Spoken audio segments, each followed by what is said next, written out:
Well, hello everyone. Welcome to my lucky part 13 of my DLL injection into all processes.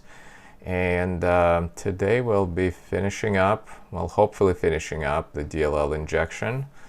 I'll definitely try to do that.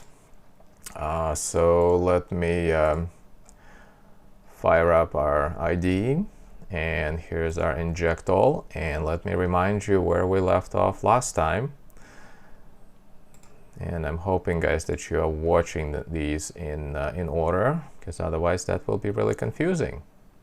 Okay, so we finished up our shell code, and we wrote it as our UserModeNormalRoutine, and we had to add this little hack here, where we used it as a callback in our QAPC user mode API. And the only reason we did this is, again, so that we can pass export suppression, CFG,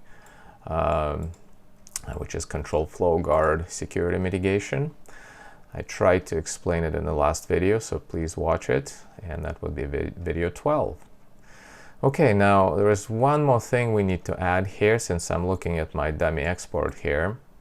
Now, again, the goal of this project is to be able to inject our FAKE.DLL into all running processes. And if you think about it, there is really no actual check which DLL is being injected. So just to make sure that someone doesn't abuse this willy-nilly, we need to put a little bit of a verification inside of our DLL to make sure that our driver is injecting actually our benign DLL. It doesn't do anything. Now, it's not going to be anything serious. It's going to be just a simple tag that we'll check just to make sure that, we're actually loading our DLL.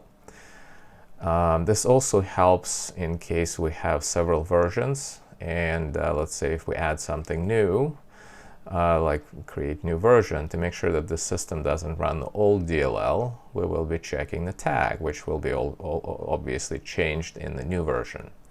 So let's do that real quick. And the way we will do this check is by just simple GUID that we will put in a static section of the PE for our DLL.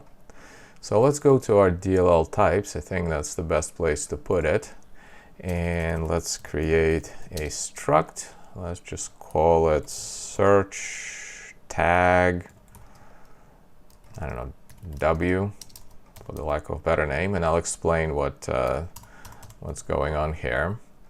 And basically we will use constant GUID tag, and also, since we are putting this into our static section of the PE, it would be nice to actually put the name of the DLL here as well, because again, remember, we have two versions.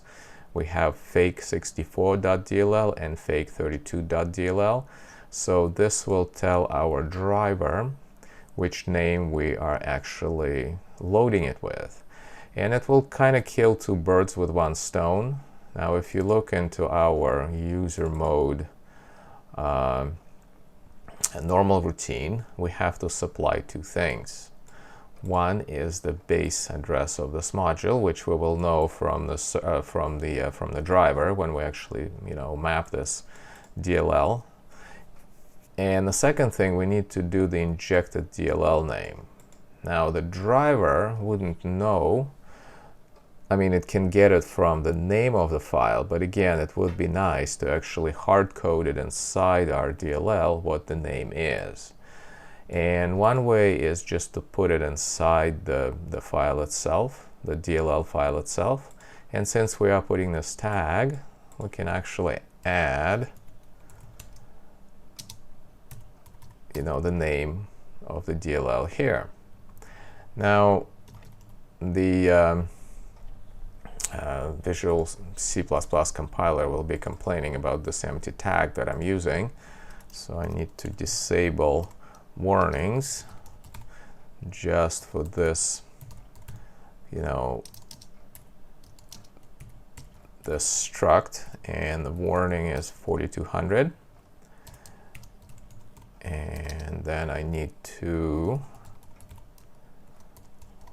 let's see, do the pop. Basically what this will do, it will disable warnings, just disable this warning 4200 just for this structure when it's compiled, because again it won't like this empty subscript here. And oh, by the way, I need to remember to push them so I can do the pop, and push and pop is basically kind of like remembers the previous values. And let's see, I will need, oh, I will also need to change the alignment on this structure, and I need to change it to alignment to 1 byte. And the reason we need to do that is so that we don't waste too much space, pretty much, in the P header, I'm sorry, in the static section. So let's just do pragma pack, and we'll do push, and then we have to do pragma pack pop, not poop. So okay, this will save it, and then we need to do pragma pack and align by 1 byte. That's what it does. Okay, so we have our little tag. Let's copy it, and if we go into our DLL main, into our function here, if you remember this dummy function that we put our call, you know, to set up CFG, well, we can actually do static tag, and let's do search tag. We can actually define it here. So first will be our GUID, and then we can just use injected DLL file name. And what I did here, because if you look at the injected DLL file name, it will be an ANSI string. It will be the type of the DLL, you know, 64 or 32. And this little guy here will convert it into wide char string. Okay, let's see what else do we need to do here. Let's just put a comment here. Let's say define this module's name, and let's just say it will be searchable from the PE file after this DLL is injected. So the whole point is that we can find this tag inside the PE, and we need to do the GUID itself. Okay, and for the GUID, let's go into our shared file, because we'll actually, you know, be sharing it. And well, let me generate it. So I'm doing it on my host machine, and so here's the GUID, just totally random one. And let's see, we'll do a preprocessor definition, and let's just say search tag DLL name and bin, just for binary. And then we need to break it up into pieces. So, and what I'm doing here, basically, if you look at the search tag, if you look at the GUID, it has to be broken up into long, 2 shorts, and then 8 chars, and so that we can actually instantiate it here. So let's break it up. So we have a long, I'm sorry, we have a long, then we have, oops, come on, we have 2 shorts,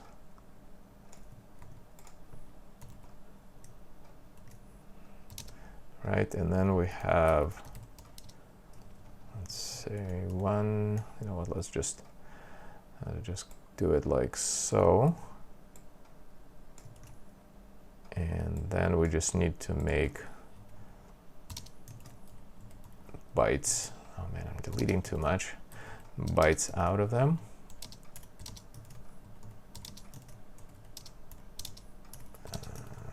Okay. Okay, so that should do it. That will define our GUID. And the reason I'm defining it in a shared definition is because we will be using it in the driver, and we will also be using it obviously in our DLL. So it is shared.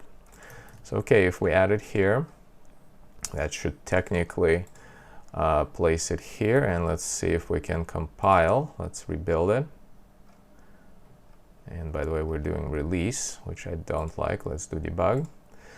Okay, and now if we leave it like so, well, the problem is that the compiler will look at this search tag, that this is a local variable, it's not used anywhere, so it might actually optimize it out. So we need to add a little fake code that will keep our variable in the PE header. I mean, in the PE file. I keep saying header, in the PE file. Okay, so this, let's put a little bit of, man, this is annoying, a little comment. This part is needed to keep the static variable in the executable. So, and what we can do, we can say memory compare, just some random, you know, random API, and let's say we take it from our tag, we take it as a pointer that we're passing into this function. Again, dummy function, really no, it's not supposed to be called at all, and we search by the full tag, so by all of it. And over here, let's see, let's just also call this thing, you know, so that, you know, compiler doesn't optimize it out. And it would be actually nice to make sure that we put a user breakpoint here. Let's just say user mode breakpoint to make sure that our queuing of APC never executes, because again, we don't really have to run it. All we need is just to you know, put it here, that it's actually used as a callback somewhere. Okay, well, let's see if we can build this. And we can, which is nice. So this should technically put our GUID with our DLL name into our PE file for the FAKE.DLL.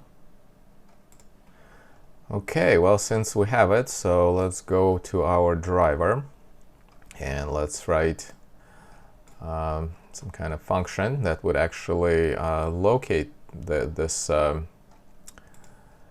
tag in our PE, in the DLL. You know, instead of writing it in the section, let's actually write it in our, let's see, in our other class, which is CFunc. So if we go all the way down here, let's just say, so basically what we will do, we will look up the offset of that of this tag, of the search tag W, inside the mapped DLL. So it will return offset as the uint, and let's just call it FindStringByTag,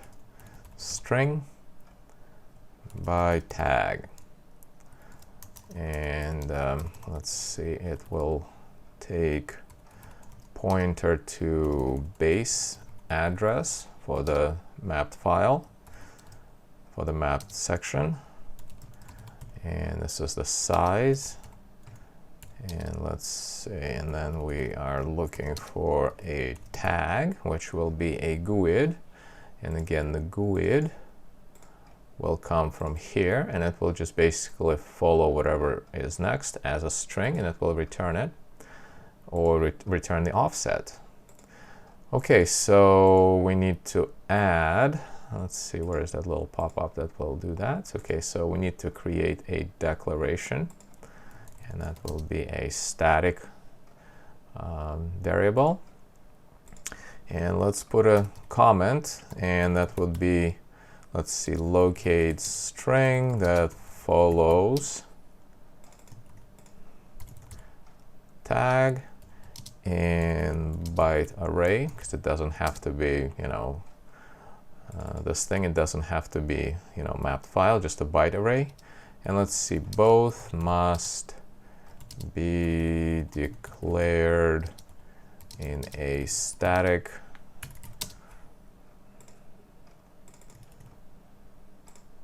search string struct. Okay, and let's just do quickly kind of like what these things are. So this one is beginning of the byte array, and the second one is size of in bytes. And then what we return, well, we will return offset of the string that follows in bytes from the base address. So basically what this says is that we will find this tag. Let's see where the tag is. We'll find this, and then we'll return the offset of this S here in the structure. Okay, and or, I mean not and, let's see, or we will return -1 if not found. Now technically it can't find at offset 0, but just to be sure, it will do -1, which means kind of like very end, so hopefully we won't have an array which is 4 gigabytes long. Okay, so let's write our function. So technically it's really simple. We just search our memory array by our GUID, and let's just define a union here, if I can spell it. Basically it will be constant byte, and let's call it PS, or the same thing, it would be a constant GUID pointer, and it would be G. And then let's see, declare as PS as constant byte, and we will be using our base address. Let's just assume that base address is actually provided. Okay, and then we just have a for loop here. And at the end, if we, we obviously didn't find anything, so we return -1 if we go through the whole array here. And in the for loop, let's say we have another pointer here. Let's say, well, I don't know, PE for the end. And what we do is PS plus size of data and minus the size of GUID. Because again, we'll be comparing GUIDs one by one, so we don't have to compare the last. We'll, go over the last size of it.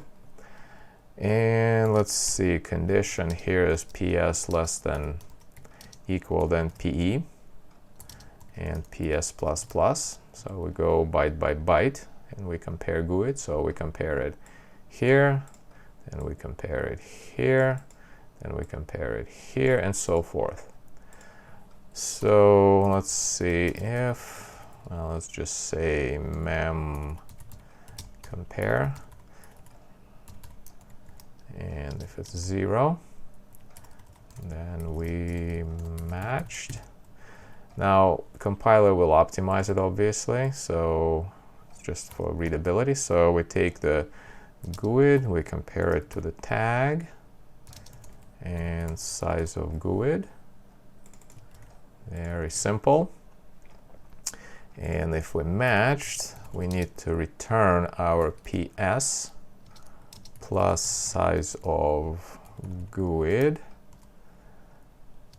and minus base address, because again, remember, we are returning an offset from the base address. Now let's see, we need to do a little bit of conversion here, type conversion. So base address has to be constant byte so that we can, you know, allocate it. I mean, so that we can add and subtract from it, and we are returning uint. So technically that should build. Let's make sure that it does. Okay, and this is our little helper function that we can use in our section creation. So if we skip forward a little bit, and if we go into CreateKnownDllSection, this is the function that actually creates our known DLL from our fake 32 or 64 DLL. So let's scroll down a little bit, and if you remember, we opened the section, we created a section, and right here I left, you know, this little comment that says that we need to do a little bit of work. Well, this is time now to actually do that work. You know, I'm going to leave this part down here, but we'll get back to it. So basically, when we created our section, we need to map it into our process so that we can read it. We basically need two things. Let's see, we need two things. One would be to get the offset of our shellcode, or if you remember this function here, and two, we need to verify that this is our DLL and get its name from, and in this case we have this structure here. So it's kind of like a two-prong approach, and that's why we have to map our section into our process so that we can get all this stuff. So let's do it right now. Now mapping is somewhat easy. We use ZwMapViewOfSection, and let's do it as so. Now it will give us and require input of the base address. Now by default it will be null, and this means that we don't care where exactly, you know, this API would map it at. It's just as long as it does it somewhere. And we will need, let's see, we will need size t, which will be view size, and we need to initialize it to 0 as well. So, and let's write our API. So first is the actual handle to the section, which is FAKE.Section, which we just created above. Now next is the process handle, and well, that is our process right here. Okay, then we need to provide pointer to the base address, and again it's read and write. So on the input it asks where, and we put null, meaning that we don't care. Okay, 0 bits, we don't care. Let's see, commit size, don't care. Section offset, don't care. And view size, we need to provide view size variable so it can give us the actual size. And view map, let's see, view unmap. That would be our inherit disposition. And let's see, allocation type, don't care.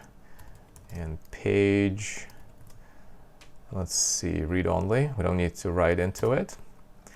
So here you go. This is our mapping. Let's check, obviously, for success.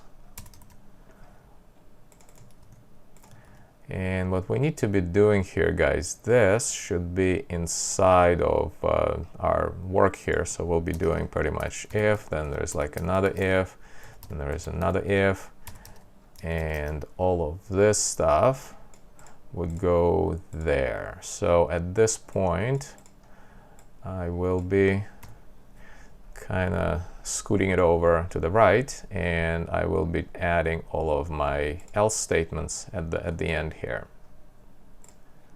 So let's see how far do we need to go. Okay, now this, just gonna put it down a little bit lower. That has to be at the very end, and our else statement has to go here, and this is for the error.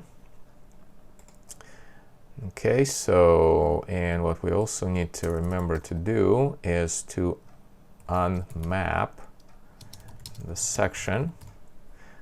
And let's check. Yep, so since we mapped it, this is important. Since we succeeded, we need to unmap it. So let's do it real quick. So we do ZwUnmap view of section, and process as in t current process. It's just a macro. And base address is the base address that we had. And I'm going to use my verify nt success macros. And that will basically unmap our process. Okay, and we need to make an error clause here in case we fail. This is important. Now that would be, let's copy and paste the API. Again, we have to be careful to put the right stuff here. Okay, so we have a status, map view of section, we have process ID and section type. So that should be correct. And let's go back here. So at this point, we have our base address that will be, let me just make sure that we actually got it just with this assertion. And so at this point, we need to look up, let's just do one thing, look up our shellcode or this function. Now, if you remember, we added it as an ordinal number 1 in our exports, and that's the only reason why we did that. So let's use it, and let's make a comment. And we need to look up our ordinal function.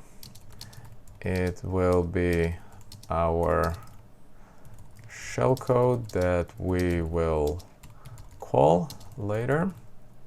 And let's just say it is located at the ordinal number 1.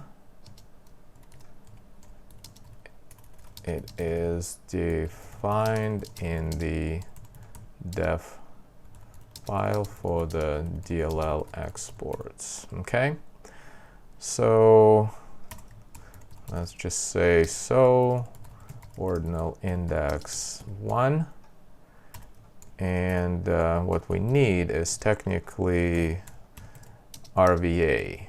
I think it stands for relative virtual address. Okay, and in here, because we will be viewing this PE section, this PE file, this file, this section as PE file, we need to kind of, do it from within the exception handler, and we should probably do it all the way up to here. And let's see, we will be catching exception execute handler, meaning that we want it. Let's see, fail to parse PE file in case, the user passes us some fake file. And let's see, status will be status. Now let's see, invalid. Let's see, what can we use? Invalid. Is there something for image? Yep, invalid image format. There you go. And over here, we need obviously to provide our debug print. And we would say, instead of error, we could say exception. and that will be the code, and the exception happened inside, let's see, oh boy, this function is big. Let's see, exception inside this function, and we would say PE scan, and then let's see, we have PID in section type, and instead of a status we will get exception code, right, then the process ID and section type. Okay, nice. So this way we will catch exceptions when we actually parse it. And again, the reason we would do that is so that, you know, we don't know exactly what's in that section. And if you remember, right now the status is success. So to make sure that, you know, if we fail further on, we need to catch that. So let's just do status invalid image format, kind of like the same like we had before. And let's do quick parsing. So we need image nt headers. Let's see if I can just do tab through it, and nt headers, and pointer nt header. And I'm going to use some API here that is designed for this kind of purpose. And let's see, I probably need to include something, so hang on one second.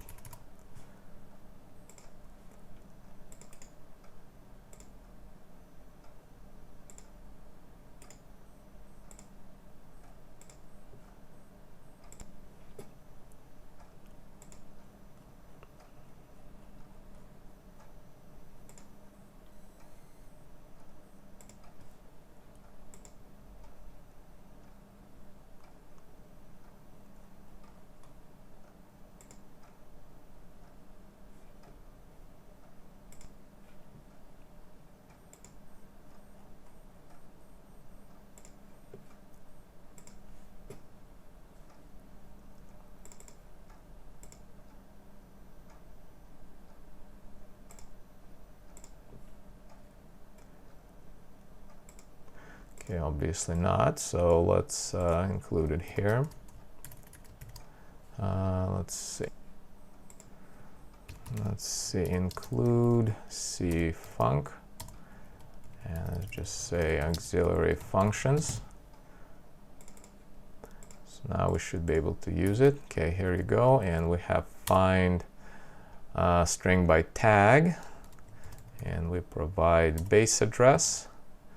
We provide size, and we provide GUID search. Let's see, search.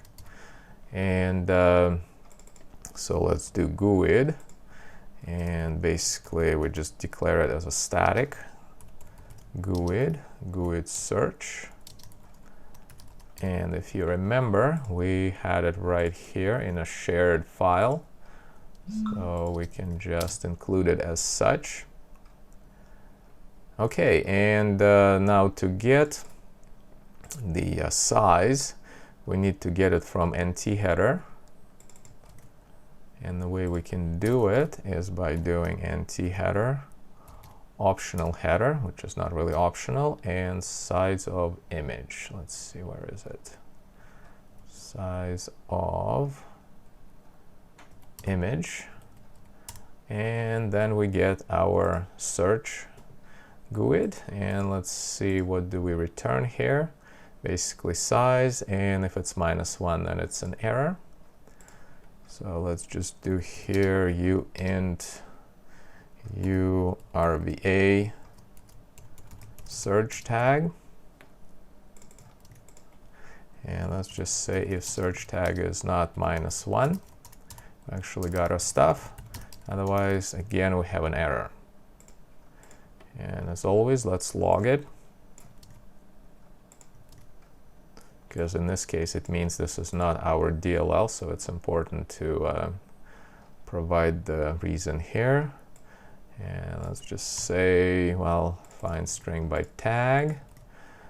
So we have API, I'm sorry, the PID, would be nice to provide, I'm kind of running out of space here, but it would be nice to provide base,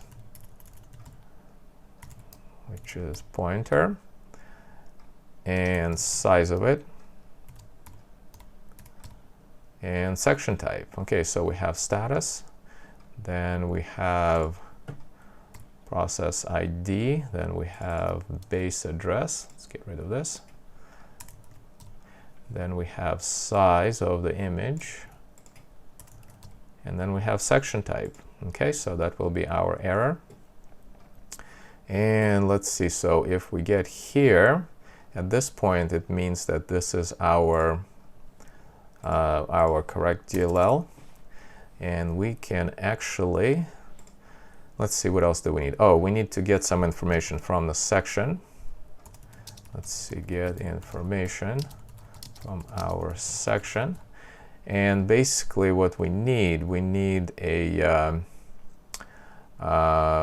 well, let me just show you real quick here.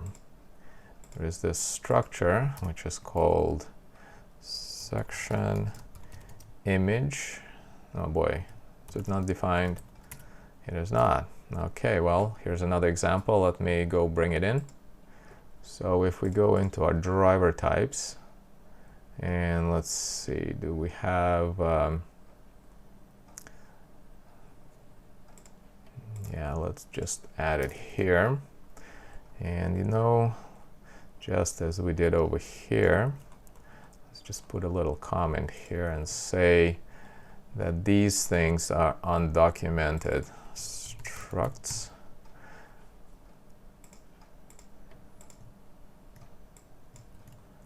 And then at the end, just say and of undocumented structs. Let's just do the same for these guys so that we know what the section is, and of. And let's see, so we have this section information type, and what we need is a transfer address. Now, what is this transfer address thing? The transfer address is basically the address of the entry point in the module after it was randomly relocated by ASLR. And ASLR, it's another security mitigation, which is address space layout randomization. It's kind of like basically instead of putting DLL in one specific address where it wants to, it puts it into randomized areas in memory. And that's just basically to prevent kind of like hijacking of the DLL when, you know, when addresses of functions are well known. So that's pretty much what ASLR is. But when the module is mapped, the transfer address will be actually pointing to it. So that's what we need to get here. And the reason we need this is so that we can prevent mapping of our DLL into this address. Now, I know it's kind of like a mouthful right now, but I tried to explain this already because we are using FAKE.DLL for two purposes. One is to map our shellcode, right? So at first we map the shellcode that we will run, and the shellcode itself will load FAKE.DLL into the process. So we need to know preferred address for the DLL, so we don't map our shellcode at this address. In other words, we need to keep it free so that the DLL will actually load at its preferred address. So, and that's why we need to get it here. Now, I'll explain this in more details later when we actually get to coding all this stuff. For now, though, we need to call ZwQuerySection. Let's see, and they did not declare it either. Man, there's like nothing is declared, so let me go fetch it. So again, guys, I'm doing copy and paste here. This time it goes into our undocumented functions, and I'm going to put it here. So here's the API to QuerySection, and let's call it. So basically, it needs as a first parameter, it needs our fake section, then it has to have, let's see, I bet that is not defined. Yep, that's not defined, so let me bring it in again. This is just an enum that goes into our undocumented structs. Just a type of information to get, and we need section information, image information. So let's add it here. Then we need our struct, which is SII, and size of SII, and we don't need return length. And let's see, let's break it up a little bit because we're running out of space here. Yeah, I'm really making this spaghetti code here, especially with this, you know, magnification of the screen. So let's do, but we're almost done, guys, with this function. So success. Again, we have to check that we actually got it. And again, to make sure that we got the information from the section. And if we did not, well, guess what? We have to also log error. And you know what? This one is really simple. Let's just copy this one. And let's just say that query section failed. We don't need RVA. All we need is just a status code, process ID, and section type. Okay, so let's see. Okay, well, at this point, what we need to do is actually bring in all of our stuff here. And let's remove this gap. And we'll have to format it accordingly. So let's remove the comment. And let's scoot it over. Come on, Visual Studio, don't do this. So annoying. Okay, so let me break it into lines so you can actually read it. Okay, so at this point we get our section object pointer, increment its reference, kind of like what we did before. And this should go all the way for just proper formatting. Okay, well, at this point we can probably output a little bit more information here. So we created our section. We have process ID. We have, well, we have an RVA for our shellcode. And let's just output it as hex. And then we have a preferred address. Okay, you know what? We need to probably calculate it first, but let me just add here so that we have all this stuff correctly filled in. Okay, RVA, and so we'll need more stuff here. But before we do that, we need to actually save all the stuff that we just collected into our structure here. If you remember, this DLL stats is what is kept in singleton, and then we can refer to it later. So let's add all the stuff that we just collected. So we have URVA shell code, and obviously let's put a comment, if not 0.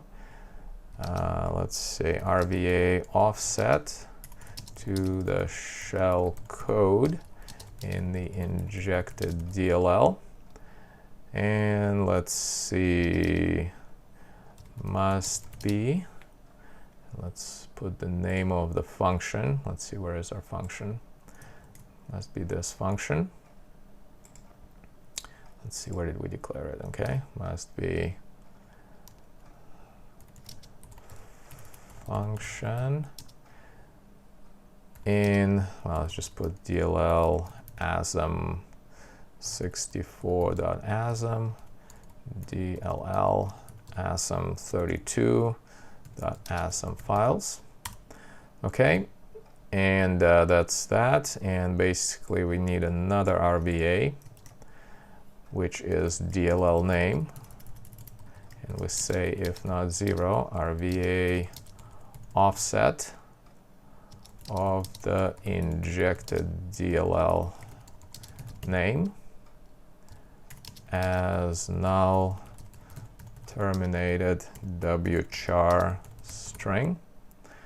And what we also need, something that is called a preferred address, and if not null, preferred load base address for the injected DLL.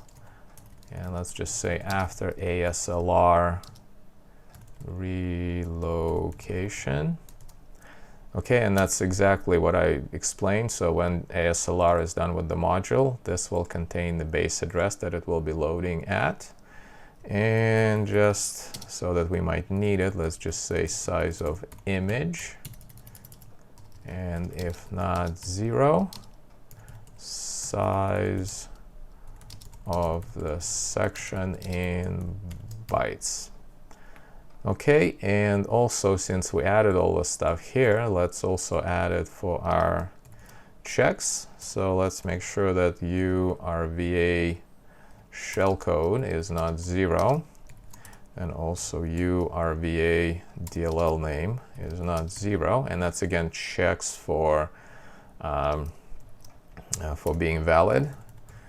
Preferred address is not 0, and size of image is not 0. Obviously, if any of these are 0, it means that our structure is not valid. And that's what we will be using, kind of like a cache of the information about the mapped section. Okay, and then we can go back and actually fill it in. So right here we set our section type. So let's do size of image, the easy one. And then we need offset, let's say shellcode, and offset DLL name. Okay, so size of image is what we had. Let's see, where did we have it? Right here. It's in the NT header. Okay, now the shellcode is at RVA, and the DLL name is at RVA search tag. Okay, and then we need to calculate our preferred address. And the way we do it, it's basically transfer address, but we need to subtract, because it's an offset. Let's see, optional header and address of entry point. And obviously let's put a comment here. Let's see, I'm just gonna go as such and say this and this. This is address of entry point in the module after it was randomly relocated by ASLR. Okay, and we need to actually convert this into byte array because transfer address is p-void, and this will actually give us our preferred address. So now we can actually use it here as a pointer